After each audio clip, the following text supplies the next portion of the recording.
What's going on, Jerome's? In a story straight from the I did not see that one coming department. So Mike Zimmer is back in the news as the Dallas Cowboys are formally interviewing him for the DC opening because DQ went to DC.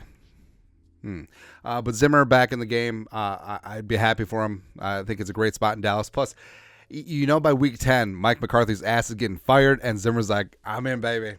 That's right. And also, given his history in Dallas with the Cowboys, it does make all the sense in the world. And now, this is somehow tied to Randy Moss, the pride of Rand, West Virginia. And I've relayed this a bunch on the show. He was the first guy that I really was in from a draft perspective, is like watching highlights of him. Marshall 96 when they were 1AA up when they got promoted. Chad Pennington, him and Randy doing things just ridiculous. 96 catches, 1,820 yards receiving, 26 freaking touchdowns. It's just crazy. I wanted the Vikings to draft him so much, even though the Vikings had 1,000-yard receiver, one of the greatest receivers of all time in Chris Carter, and 1,000-yard receiver in Jake Reed. And also, that was an era where you had 2 running backs, you had 1 tight end, you had 2 wide receivers, and you shall not deviate. It wasn't a wide open game back then, but I still wanted him. I needed him. Had to have him, man.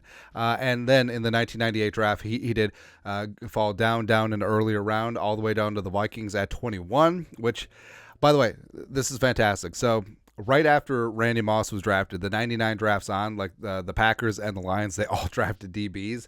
But what's even sweeter about this is that 19, the Packers could have had him. They could have had him with prime Bert Favre, but they went with Vonnie Holliday from North Carolina, come on and raise up. And 20, the Lions picked Terry Fair, the cornerback out of Tennessee. Now, Terry will be covering Randy Moss for the next couple of seasons. But it's great. So, in division, the Packers could have had Moss with Bert Favre, and the Lions could have had Moss with Barry Sanders.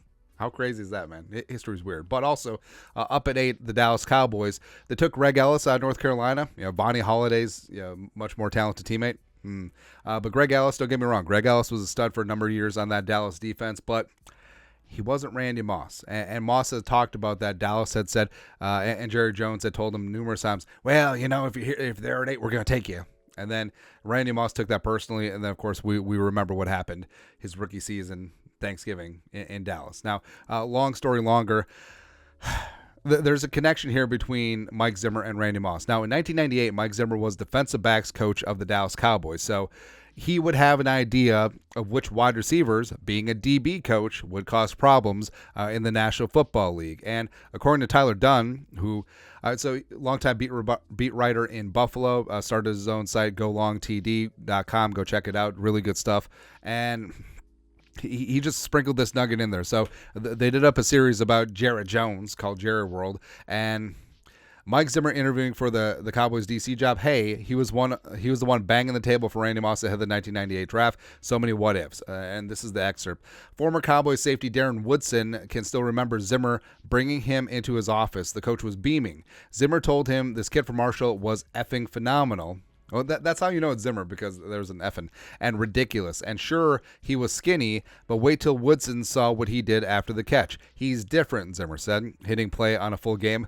You know that it was just like a VCR too. Just great. Woodson watched every snap, and Woodson was not sold. The 5-time Pro Bowler couldn't get past the fact that the receivers' 55 touchdowns came against schools like Army and Kent State, and he assured Zimmer this stuff would never fly in the NFL. Now, Zimmer's been a DB coach for a hot second here in the league. Darren Woodson should be in the Hall of Fame as a safety, and you'd think that he would know a thing or two about receivers. But also, it's a little bit of machismo. It's like, he's getting open against Akron. It ain't going to happen against me, coach. And he said, you're out of your effing mind. This guy is going to transition, Woodson said. That was how the coaches approach things, and he was pushing heavy from us. Heavy to no avail. Zimmer knew Greg Ellis, taking number 8 overall in the 1998 draft. Zimmer knew Ellis would be a solid player, but also told informed people that the Cowboys made the biggest effing mistake ever passing on Moss. He was not happy, Woodson said. Not happy. The person pushing hardest against the Moss pick, new head coach Chan Gailey. He took a look at Moss's rap sheet. In fairness, with Moss, He got kicked out of Florida State. How do you get kicked out of Florida State? Burt Kreischer graduated from FSU. I believe. That's ridiculous, man. And look at Irvin's rap sheet and saw nothing but trouble. Although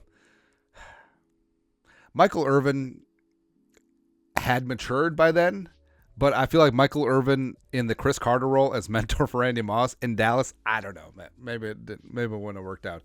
To rewind, Moss signed with Notre Dame out of high school but never attended school after spending 3 days in jail for his role in the fight. He then went to Florida State but was booted after testing positive for marijuana. I feel like Florida State nowadays, you get booted for not testing positive for marijuana. Like, he tested negative. Kick him out.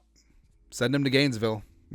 Thus, Gailey feared what kind of mentor Irvin would be for Moss. I mean, that's fair. Woodson said Gailey viewed this as a recipe for disaster, adding that the head coach,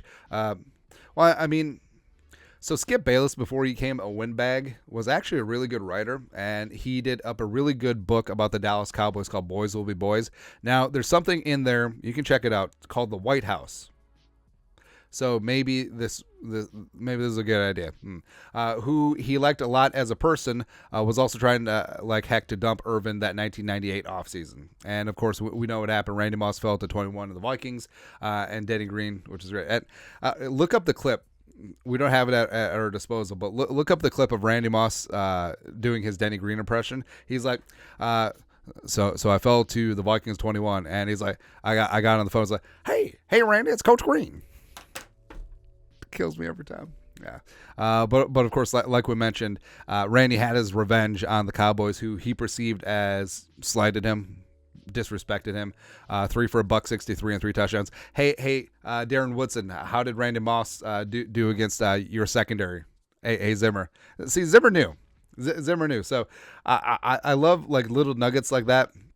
And there's so many small stories like that behind the scenes of woulda, coulda, shouldas, or how on the knife edge of history, every single one of these things are. Just crazy, man. But I'm rooting for Zim to get back in the saddle. The game is better with him in it, and Dallas is a great spot for him, given him and his family's history there. So hopefully he gets the DC job in Dallas, and hopefully he becomes interim head coach after they fire Mike McCarthy into the sun. It's going to be great, man. But your thoughts are thoughts. Mike Zimmer apparently was banging the table for Randy Moss back in the day. Let us know in the comment section below. Subscribe for daily Vikings takes. Want to support the work? Put a little something in the Venmo. But till next time, Skull Production Value.